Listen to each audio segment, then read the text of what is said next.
오늘 어버이날인데요. 이렇게 여기 부모님인 형제자매들도 많이 계시고 우리 형제자매들의 부모님인 장년부 어르신들도 계셔서 함께 이렇게 풍성한 예배를 드릴 수 있어서 참 감사합니다. 오늘은 이제 한 달에 한 번씩 우리 팀들도 같이 예배드리는 날인데요. 중학생, 고등학생 모두 다 모여서 우리 어른들과 함께 이렇게 예배를 같이 드릴 수 있어서 우리는 좋은데 팀들은 어떠세요? 좋아요. 제가 어떻게 해서든지 여러분이 이해하기 쉬운 설교를 하려고 애를 쓰고 노력은 하지만 어떤지 모르겠으니까 제가 다음번에 한번 물어보도록 하겠습니다. 요한복음 10장 말씀으로 가겠습니다. 요한복음 10장. 우리 교회 예배가 사실 조금 긴 편입니다. 보통 교회 예배가 50분에서 길어야 1시간 안에 다 끝나는데요. 예배가 1시간 15분, 길면 1시간 반씩 되기 때문에 팀들이 같이 앉아 있는 게 진짜 대단한 거라고 저는 생각합니다. 요한복음 10장 37절 38절 말씀입니다. 내가 내 아버지의 일을 하지 아니하거든 나를 믿지 말아라. 그러나 내가 그 일을 하고 있으면 나를 믿지는 아니할지라도 그 일은 믿어라. 그리하면 너희는 아버지께서 내 안에 계시고 또 내가 아버지 안에 있다는 것을 깨달아 알게 될 것이다. 아멘. 여기에서 예수님은 이런 말씀을 하셨어요. 나를 믿지 아니할지라도 그 일은 믿어라. 오늘 설교 말씀이 제목이 나를 믿지 아니할지라도 그 일은 믿어라입니다. 여기에는 대부분 예수님을 믿는 분들이 앉아 계시죠. 일부 안 믿는 분들도 아마 계실 겁니다. 어떤 분은 믿는지 안 믿는지 잘 모르는 그런 분들도 있겠죠. 오늘 말씀은 믿음에 대한 이야기입니다. 예수님께서 이 말씀을 하셨을 때 그 말씀에는 여러 가지 감정이 묻어나오는 느낌이 있죠. 사람들이 예수님에 대해서 잘 믿고 받아들이고 한 것 같지는 않죠. 그랬다면 이 말씀을 하실 이유는 없었을 거예요. 그렇죠? 예. 예수님의 그 느낌은 이런 겁니다. 사람들이 그를 배척하는 태도에 대한 안타까움을 넘어서서 이제 절박함까지 조금 느껴지는 그러한 뉘앙스가 있죠. 정 그러면 나를 안 믿어도 좋으니 내가 아버지의 이름으로 한 그 일만큼은 너희가 받아들여야 되지 않겠느냐, 이런 말씀이었습니다. 이 10장은 그 9장이 배경이 된다고 할 수 있는데요. 9장 말씀에 보면 9장을 넘겨보시면 한 장을 더 넘겨보시면 앞장으로 소경이 실로암에 가서 예수님이 진흙을 발라준 뒤에 눈을 뜨는 장면이 나옵니다. 우리 모두 그 이야기는 잘 알고 계시죠?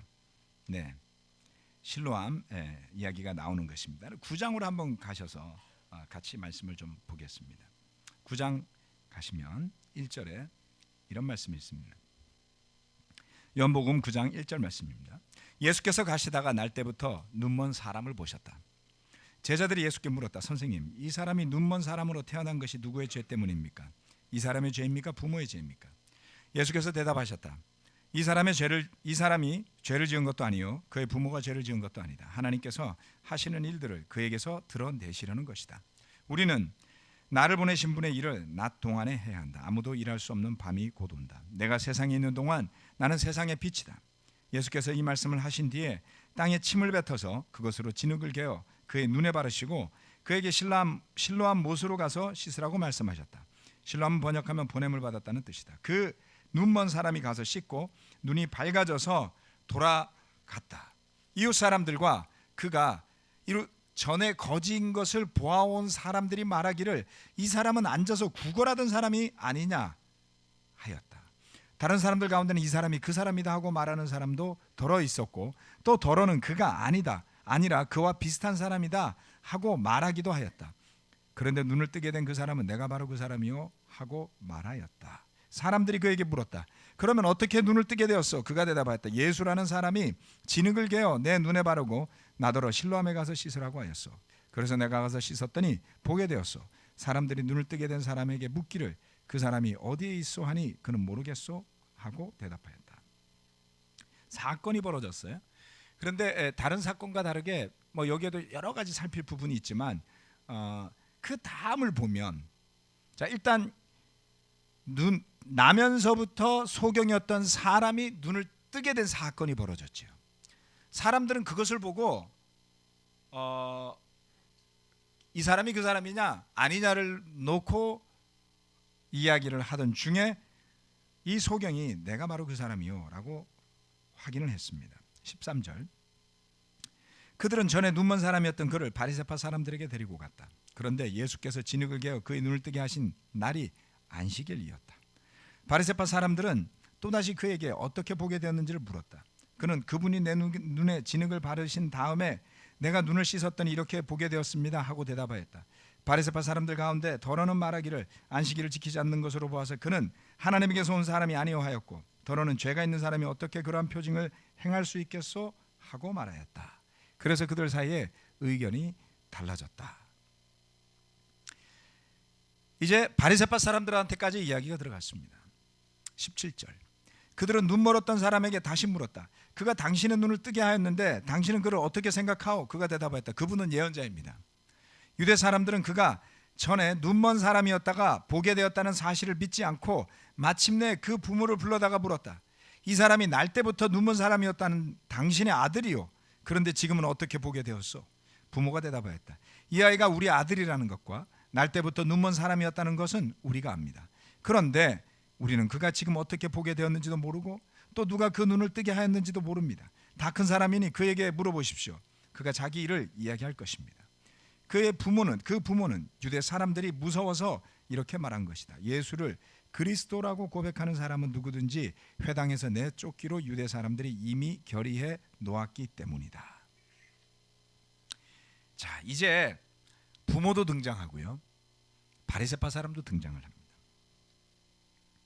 그 자리에 이 눈먼 사람을 제외한 세 부류가 있었죠. 소경을 바리새인에게 데려간 유대 사람들이 있었습니다. 그리고 그의 부모가 있고, 그리고 바리새인들이 있었습니다. 이 세 부류의 사람들은 각각 상반된 입장에서 이 나면서부터 눈을 뜨게 된 소경의 이야기를 바라보고 있죠. 그런데 9장 18절 말씀은 뭐라고 이야기하냐면, 유대 사람들은 그가 전에 눈먼 사람이었다가 보게 되었다는 사실을 믿지 않고라고 이야기를 했어요. 그 사람들은 분명히 가서 물어봤거든요. 서로 논쟁하다가 네가 그 국어를 하든 거지 맞냐? 그런데 어떻게 보게 되었느냐? 제가 그 거지가 맞고요, 저는 이제는 보게 된 과거의 소경입니다. 이렇게 이야기를 했어요. 믿지 않아요. 그것을 어떻게 믿지 않을 수 있을까? 첫 번째 포인트는 예수님이 하신 일을 보라는 겁니다. 그 사건이 일어났는데도 불구하고 그것을 부정할 수가 없잖아요. 소경이었다가 눈을 떴단 말이에요. 그런데 그들은 그 사실조차 믿지 않으려고 하지요. 예. 때로는 우리 가운데 이런 일이 벌어지는 것을 저는 많이 보게 됩니다. 그것은 그냥 일어난 일이에요. 그렇죠? 그러면 와, 놀랍다 이렇게 말하면 될 걸, 그 말을 못 하더란 말이죠. 왜요? 믿음이라는 단어가 때로는 상당히 무겁고 부담을 주는 단어일 때가 있더라는 것이죠. 예. 여러분, 예수님에 대해서 주변 사람들하고 이야기를 나눠보고 하다 보면, 네, 믿음을 가지게 된다면, 믿는다고 하게 되면 그 뒤에 일어날 일들이 막 두려운 거예요. 그래서 아예 안 믿어버려요. 그게 속편한 거죠. 저는 그것을 두려움이라고 봅니다. 어떤 분들은 이런 질문을 하기도 합니다. 제사를 드려야 하는데 기독교인들은 제사를 드리지 않는다면서요?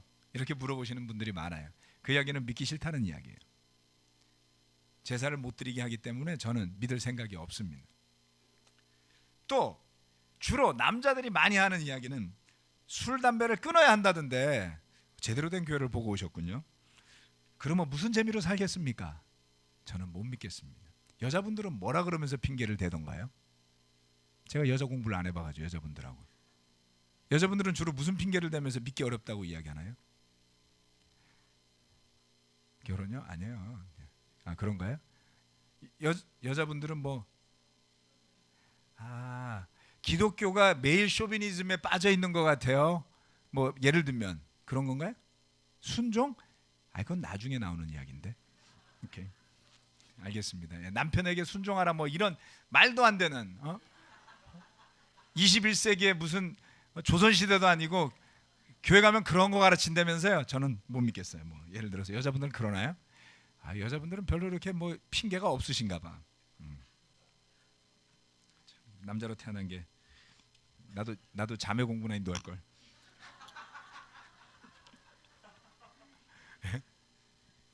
여러 가지. 예. 살기도 바쁜데 뭐 매주 예배 나와야 된다면서요. 주말에 놀러 가야지 무슨 교회는 이렇게 시간이 없습니다라고 한다던가. 그렇죠? 두려움이 있는 것을 보게 돼요. 제자로 살아가는 또는 이미 믿음을 가지고 있는 사람들도 두려움이 있습니다. 예수님의 능력에서부터 멀어진 삶이 되어버리고 나면 더 이상 예수님을 잘 보려고 하지 않아요. 세상은 왜 이렇게 눈에 잘 보이고 많이 들어오는지 모르죠. 예수님이 잘 보이게 되지 않습니다. 그럴 때 우리 마음을 채우는 것은 예수님께서 하신 일이 아니라 우리가 하고 싶은 일, 그것이 우리의 눈과 마음을 채우게 되죠. 예수님이 하신 일을 그냥 봐도 괜찮습니다.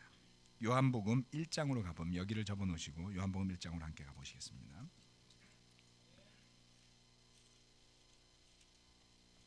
우리 팀들은 예수님 믿으라면 뭐가 부담되죠? 네? 뭐가 부담이 돼요? 학교에서 욕하지 마라 뭐 이런 거?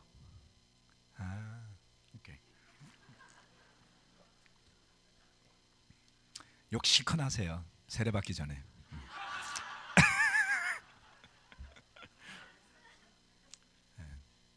저도 고등학교 때 욕 많이 하고 살았어요.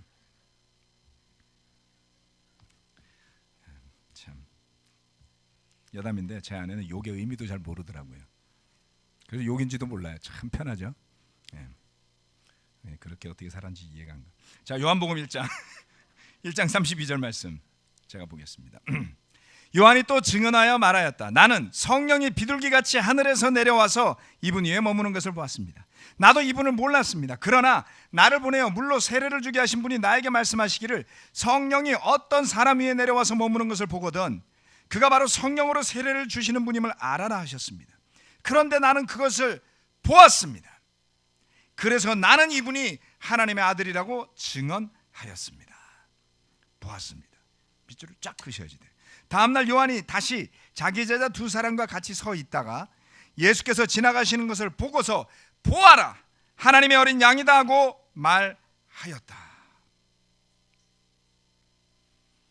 그 두 제자는 요한이 하는 말을 듣고 예수를 따라갔다. 예수께서 돌아서서 그들이 따라오는 것을 보시고 물으셨다. 너희는 무엇을 찾고 있느냐? 그들은 랍비님 어디에 묵고 계십니까? 하고 말하였다. 랍비는 선생님이라는 말이다. 예수께서 그들에게 대답하셨다. 와서 보아라. 그들이 따라가서 예수께서 묵고 계시는 곳을 보고 그날을 그와 함께 지냈다. 때는 오후 4시쯤이었다. 여기 온통 나오는 단어가 하나 있어요. 보라는 거예요. 그렇죠?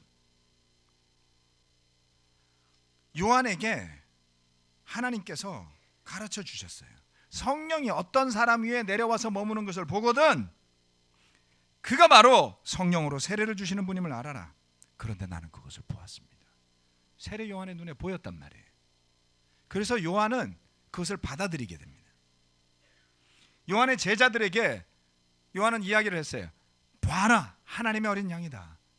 예수님이 그랬더니 그 두 제자에게 와 봐라 이렇게 말씀하셨죠. 여러분은 어떻게 믿음이 시작이 되겠습니까? 그 예수님을 보는 사람들이 그 예수님을 보고 있다가 그분이 하시는 일들을 본 뒤에 비로소 마음이 변하기 시작을 하는 거예요. 대단한 영향력 아닙니까? 네. 예수님은 숨어 살지 않았어요. 신비주의로 사람들을 유혹하지 않습니다. 그저 평범하게 있는 모습 그대로 보여줬음에도 불구하고 사람들은 그 예수님을 보고 믿고 변하는 것이죠. 믿음은 사고와 논리의 문제가 아닙니다. 뭔가를 보는 곳에서부터 시작하는 것이죠.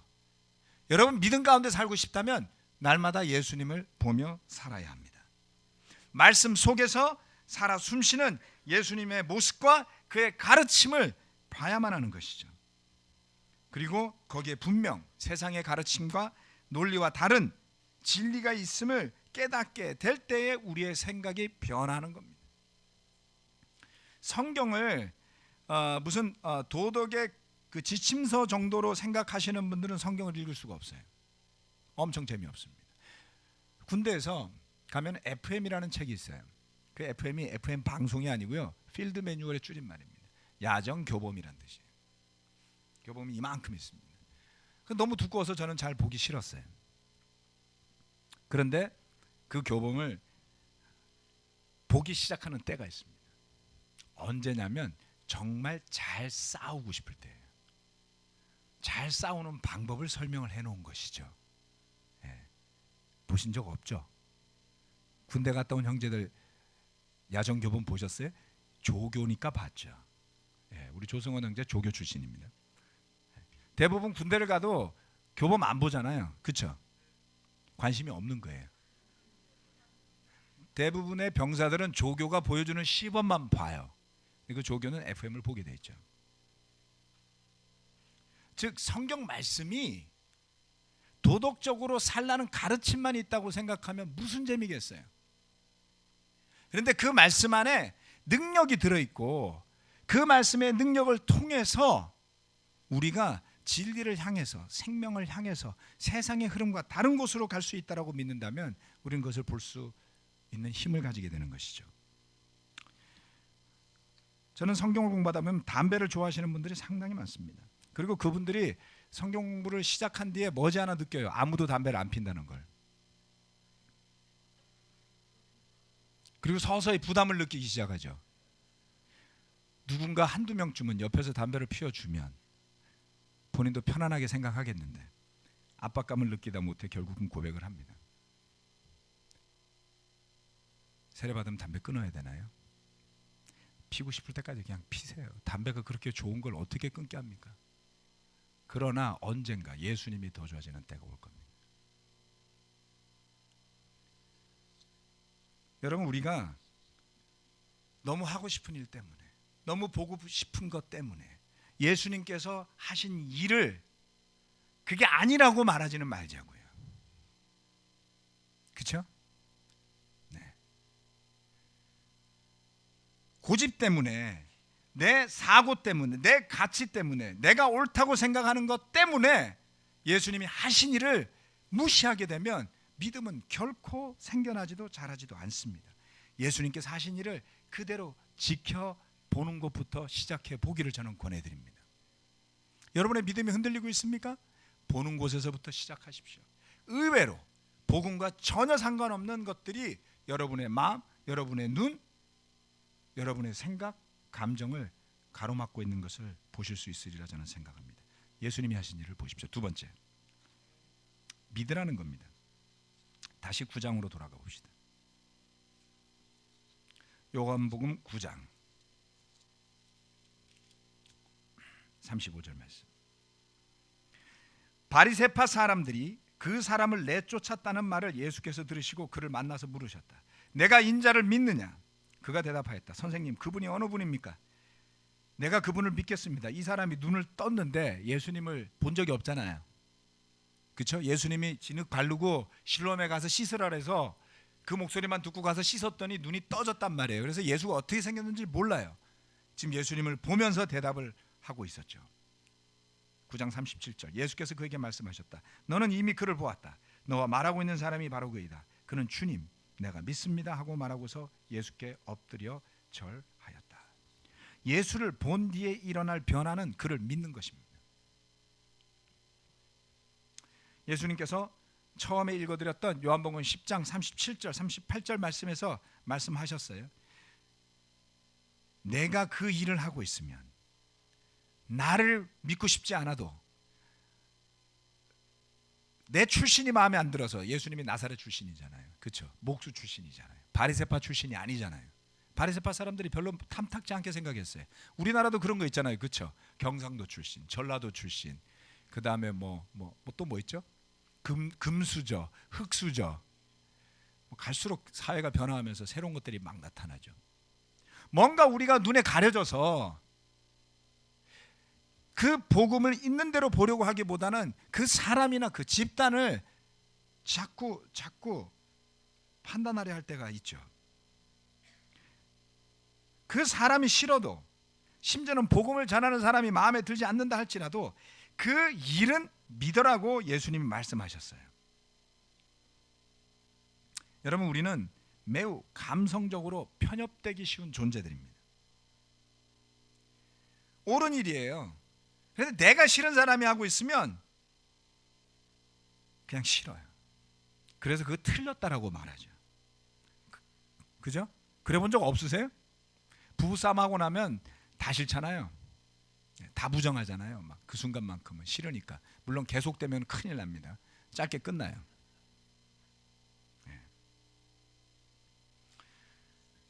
또 그런 일이라 할지라도 분명히 잘못된 일이에요. 근데 내 이익하고 연관이 되거나 내 가족하고 관련돼 있으면 되게 관대해지죠. 심지어는 더 나아가서 그게 맞다 그래요. 우리가 그렇게 살아요. 그렇죠? 저도 별 다르지 않습니다. 그래서 이 세상에는 진정한 의미의 정의가 결코 정착될 수 없습니다. 우리 모두 다 오직 내가 중심이 되기를 바라기 때문에 나에게 손해를 끼치고 나를 불편하게 한 존재가 있다면 그 사람이 20년, 30년, 40년을 함께 살아온 배우자라 할지라도 꼴도 보기 싫은 거예요. 작년 모르신데 그렇죠? 아니에요? 엄청 성숙해지셨네. 도대체 말로만 하면 이혼을 몇 번 했는지 몰라요. 그 세상의 광풍에 휩쓸리지 않으려고 한다면 우리는 중심을 잡을 그 무엇이 필요한 것입니다.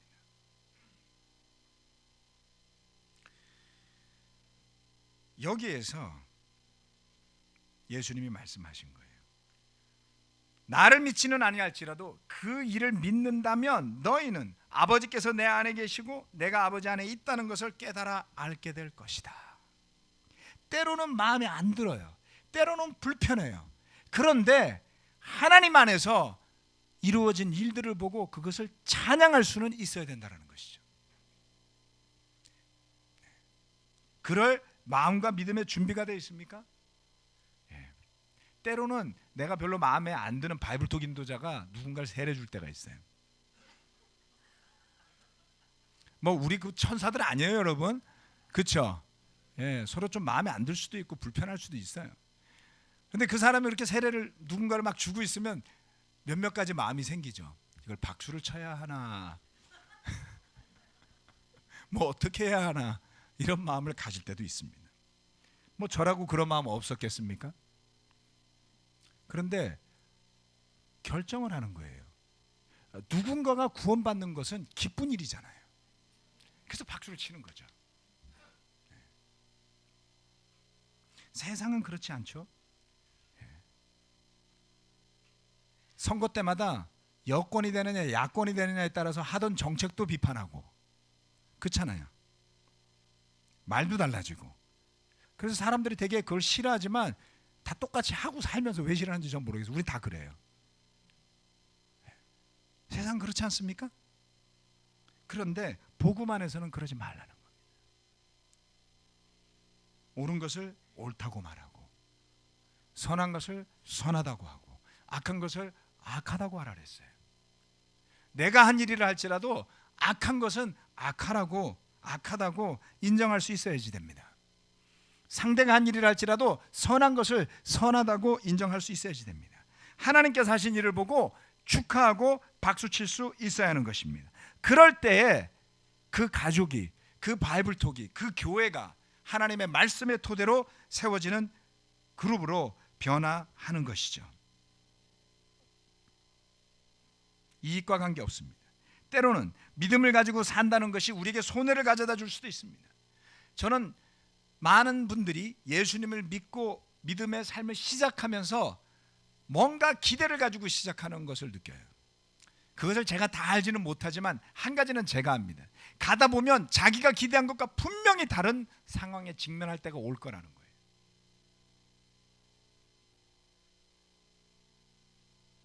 그렇죠? 그럴 때 어떻게 반응하시겠습니까? 고집스럽고 오직 자기 생각에 둘러싸여서 벗어나고 싶어하지 않는 사람들을 향해서 예수님이 외치셨어요. 나를 믿지 아니할지라도 그 일은 믿어라. 오늘 여러분의 머리와 마음을 가득 채운 생각들은 무엇입니까? 미래에 대한 염려입니까? 예. 제가 아들한테 물어보니까 너는 요새 무슨 생각을 하고 사니? 성적에 대한 고민, 미래에 대한 걱정. 고등학교 1학년이 그래요. 그렇죠? 여러분들은 무슨 생각 가운데 살아갑니까? 취업할 걱정, 진학할 걱정, 네. 돈 벌 염려, 뭐 건강에 대한 고민, 맛있는 거 먹을 생각. 그렇죠? 때로는 믿음이 바닥일 때도 있습니다. 여러분, 바로 그럴 때 우리가 눈을 돌려서 예수님을 더 봐야 되는 거죠. 그리고 그 예수님의 행한 일들을 떠올리면서 우리 믿음을 굳게 해야 되지 않겠습니까? 예. 저도 이렇게 믿음이 흔들릴 때가 있어요. 믿음이 흔들릴 때 목사가 어떻게 믿음이 흔들리느냐, 흔들리는데 아주 크게 흔들리는 거예요. 본질적으로. 여러분 생각하는, 하나님 진짜 계실까? 이런 생각 안 해보세요? 그걸 안 하시면 복 받으셨어요. 계속 그렇게 사세요. 그러다가 어느 날 갑자기 의심이 들면 저를 찾아오십시오. 하나님이 어디에 계시는 걸까? 천국은 이 넓고 광활한 우주에 어디에 있는 걸까? 저도 이공학계거든요. 논리적이잖아요. 과학적으로 아무리 생각해도 신의 존재를 입증할 방법은 없는데, 없다고 말할 수도 없고, 나는 예수님을 믿고 있으니 분명히 맞을 거야. 그렇게 생각하면 되게 허망해요. 그럴 때 첫 번째 저는 성경 말씀을 다시 돌이켜보게 됩니다. 제가 생각하는 두 권은 이사야서와 다니엘서예요.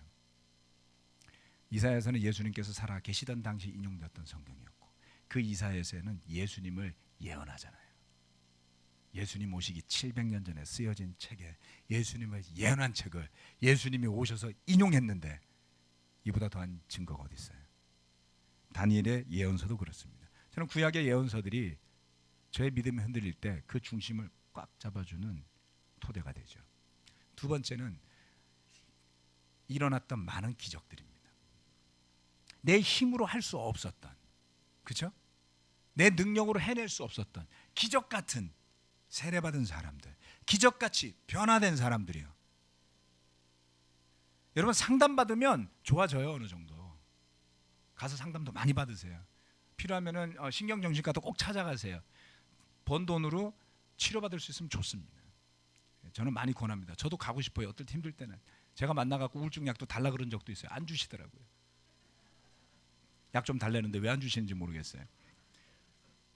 진짜 필요한 사람들은 가지도 않는데.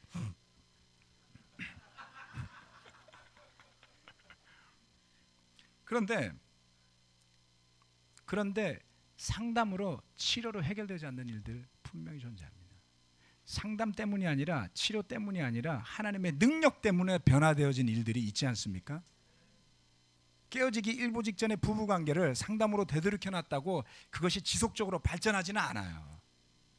그런데 본질이 변화되어져서 복음 안에서 변화되는 것을 보지 않습니까? 회개한 사람들이요. 네. 용서할 수 없는 사람을 용서하는 기적 같은 일들이요. 화해하는 일들이요. 이해관계 때문에 하나가 되는 것이 아니라 믿음 때문에 다투던 사람들이 화해하고 다시 하나가 되어서 복음을 향해 살아가는 일들이요. 성장하는 관계들이요. 그런 일들을 떠올리는 것이죠. 주님, 제가 믿음이 부족했군요. 제가 잠시 제 생각에 빠져 있었었군요. 기적이라고 표현할 수밖에 없었던 순간들을 생각하며 더듬어 가다 보면 어느새 불신이 싹 사라져요. 믿음의 마음으로 되바뀌어 있곤 합니다. 여러분, 그 예수님을 바라봅시다. 그 예수님이 하신 일을 바라봅시다. 그리고 예수님의 이 말씀을 기억하실 수 있다면 그 일을 인정하다 보면 결국 예수님과 하나님이 하나임을 알게 되고 우리는 그 예수님을 주님으로 모시고 그 길을 걸어가는 사람으로 거듭나게 되는 것이죠. 예수님을 바라보고 하신 일을 보고 두 번째, 그 일을 믿으실 때 그 믿음의 축복이 여러분과 여러분의 가정에 함께 하실 것을 믿습니다. 말씀 마치겠습니다.